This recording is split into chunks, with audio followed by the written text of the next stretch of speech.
In 1750, India owned 25% of the world's wealth. By the time Britain left, it was less than 4%.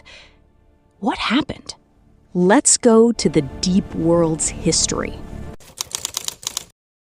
When we talk about the Industrial Revolution, we usually talk about British grit, coal, and the genius of inventors like James Watt.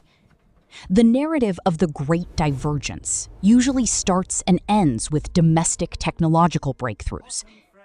But there's a massive piece of the puzzle often left out of European history books: India. In 1750, India accounted for about 25% of the world's GDP. By the time the British left in 1947, India's share was less than 4%. This wasn't a coincidence. Today, we're looking at how the jewel in the crown provided the hidden fuel. It was the capital, the raw materials, and the captive markets of India that kick-started the modern Western world. The change began with a single moment. The turning point was 1757. After the East India Company defeated the Nawab of Bengal, they didn't just win a war. They seized the Diwani, the right to collect taxes across the richest province in India. This was a revolutionary shift in exploitation. Previously, Britain had to pay for Indian textiles using silver and gold bullion. Now, they used the tax money collected from Indians to buy Indian goods for free. These goods were then shipped to Europe and the Americas and sold for a massive 100% profit. This wasn't trade. It was a wealth transfer on an unprecedented scale. It provided the critical liquidity needed for industrial investment. For decades, this Bengal loot flowed into British banks, feeding the capital markets that funded inventors and factory builders. The drain of wealth was staggering. Some economists place the total transfer between 1765 and 1938 at nearly $45 trillion. This capital injection was critical. It was the moment British finance took its modern shape, fueled by distant exploitation.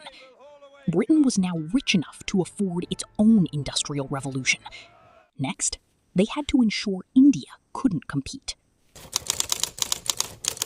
To make the Industrial Revolution work, Britain needed two things: incredibly cheap raw materials and no competition.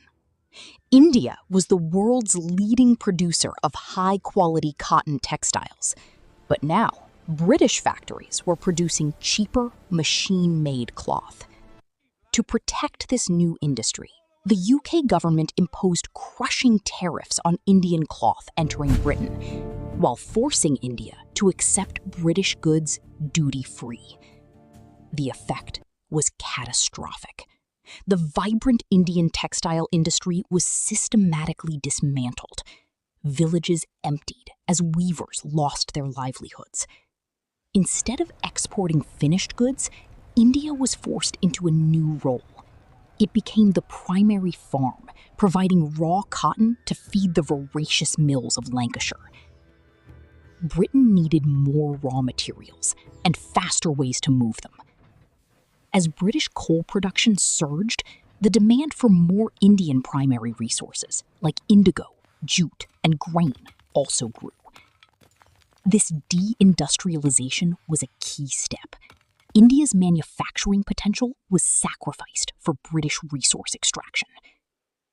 In just a century, India was transformed from a manufacturing giant into a dependent agrarian colony. This captured wealth didn't just create factory owners. It funded the massive infrastructure projects of the British state. It provided the investment capital that modernized the London banking system, making it the financial capital of the world.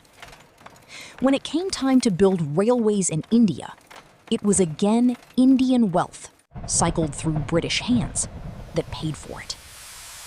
This network was marketed to Europe as a gift of modernization, but it was funded by Indian taxpayers. British investors were guaranteed a risk-free 5% return, paid even if the trains ran empty. Indian taxes also paid for the British Indian Army, a massive military force used to protect British trade routes globally, from Egypt to China. Understanding this history provides the necessary context for the modern world. The Industrial Revolution was a product of technological innovation, yes, but that innovation needed a global engine of capital. When we celebrate industrial history, we must also acknowledge the source of the fuel. The story of British industry is inextricably linked to the dismantling of Indian manufacturing. The wealth created by this system still forms the bedrock of Western financial infrastructure. The economic landscape we inherit is a product of these long-forgotten transfers of power. It's worth remembering that the wealth of the West and the struggles of the East were, for a long time, two sides of the same coin.